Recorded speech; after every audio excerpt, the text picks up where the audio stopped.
Welcome to video lesson 6.1, and this is just a help video, so I'm not really showing you how to do anything, but I'm going to give you some pointers on doing your discovery journal or your art investigation over space and shape. First thing is, in your sketchbook you're going to need to put down your title, okay, and you need to decide if you're going to use space or if you're going to use shape, or if you're going to use space and shape. So let's just right now decide we're going to use space and shape. Okay, it doesn't matter which order you put these in. Now you also have to think of a theme, but we're going to wait just a minute for a theme because I'm going to show you some things that you could use in your investigation or your journal. Okay, let's look at shape first, okay, because this is the easiest one. So we know what a shape is. I'm just going to write on here as I talk to y'all. This shouldn't go in your journal necessarily, but we're just going to talk about some things.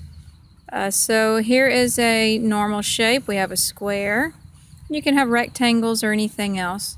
And this is a geometric shape because it has straight sides. It's uniform. It usually has symmetry. And this is more of an organic shape, okay, because it has curved lines. There's no real mathematical functioning to it. A leaf is also an organic object, even though it usually does have symmetry, but it's more of a natural shape and natural object.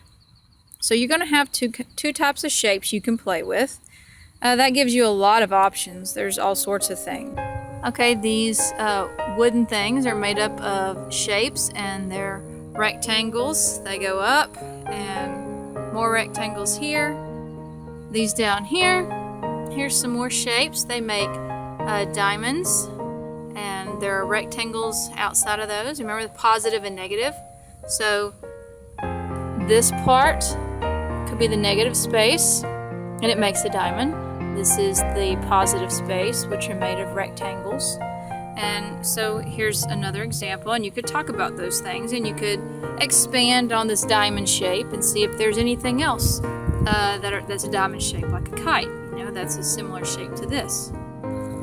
Here is another type of fencing, and you notice it's the same diamond shape. So you could also include other fences with that. Here's a brick. This is obviously a rectangular shape here, and it's made up of several rectangular shapes, top and bottom and sides. So you could include that in your discussion of this. Similar to the brick, okay, the end of this board is also a rectangular shape, so you could discuss those similarities. Here is another brick, and if you notice, this one's broken, so it changes the shape, so you can talk about that. But we still have a rectangular shape here on the sides, even though the top one is more of a triangular shape. So you can discuss how, based on how the brick is broken, different bricks will have different shapes on their side. This one is more of a, well, it's a different type of polygon. Trapezoid type thing. I believe that's what it is. Don't make me look silly right now. You can even experiment with these bricks and the shapes as you stack them, and you can see how they're a little bit different size, okay, and how this one moves back some. So this actually could lead into space, how it changes the space, how these are all in the front, but this one moves back, okay, so you could discuss that as well. Here is some organic shapes, leaves.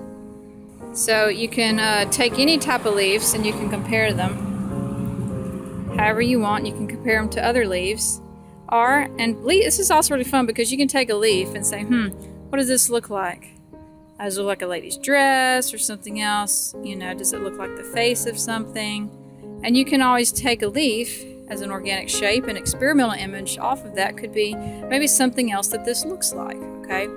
So leaves are really fun things to do. So don't forget about all your natural organic shapes too. Look out around outside, see what you can find. Okay, so we've discussed shape.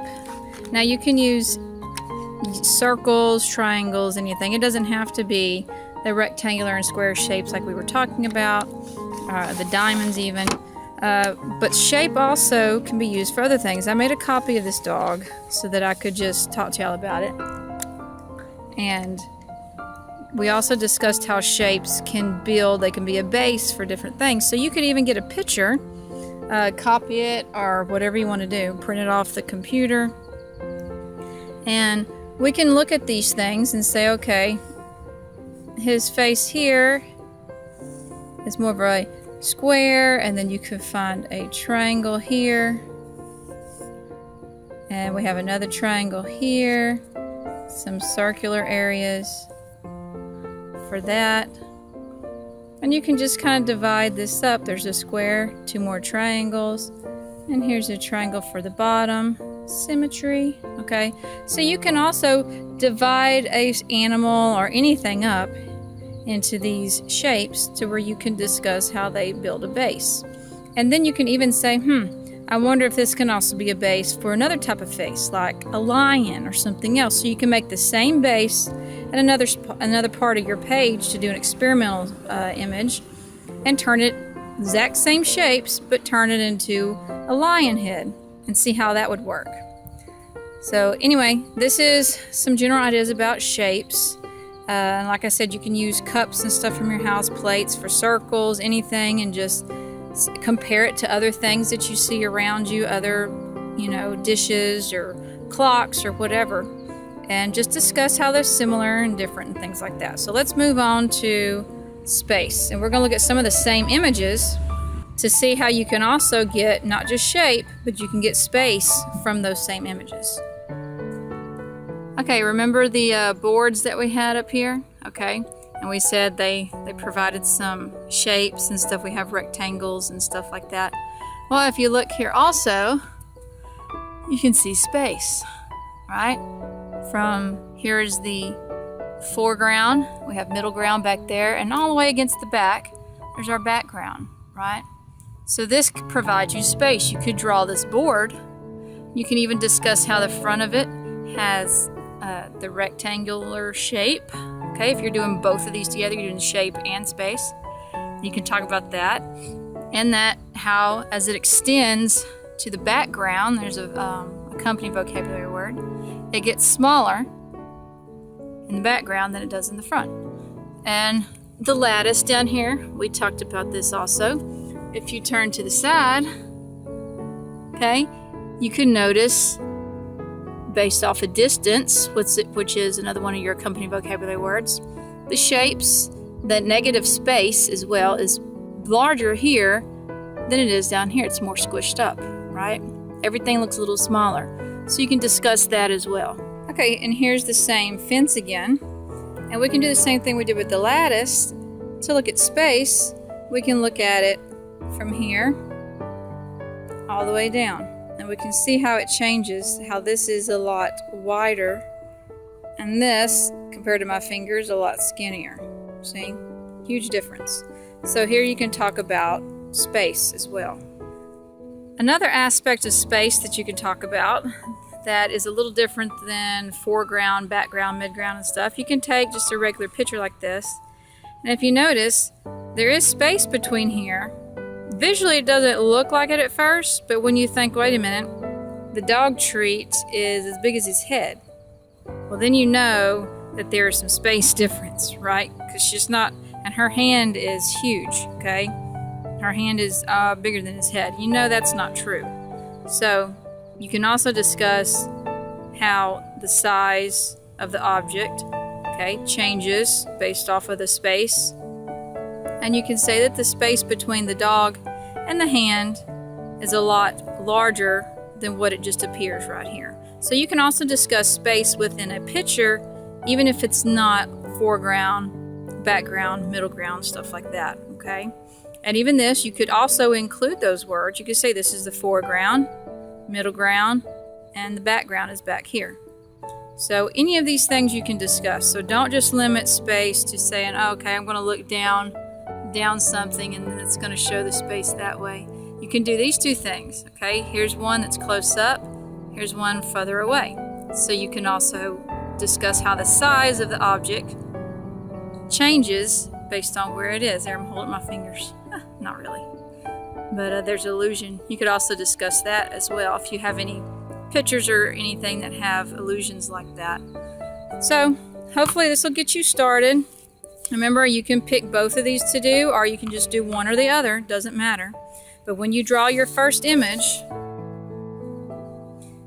you need to have, here's your main image. You need to label it, okay, with what it is and what you drew it with, and if it's a picture from somewhere, tell me where you got it and stuff like that. Then you need to have your annotations, so you need to write, and then use your vocabulary from here. The space, there is a lot of space in this image, or the shapes are blah blah blah in this image, or if you want to use both of them at the same time, you can. The shapes in this image provide a unique perspective by expanding the space between one object and the other, things like that, however you want to write it. Combining them is going to be harder than just talking about one at a time, so you just have to talk about one of these in your description of your main image. Then after that, after you've done your main image annotation, then you need to go ahead and do your experimental image, and then you can talk a little bit about that too, and here's some other vocabulary. Okay, so just follow this, get some ideas, and hopefully I've helped a little bit, and good luck.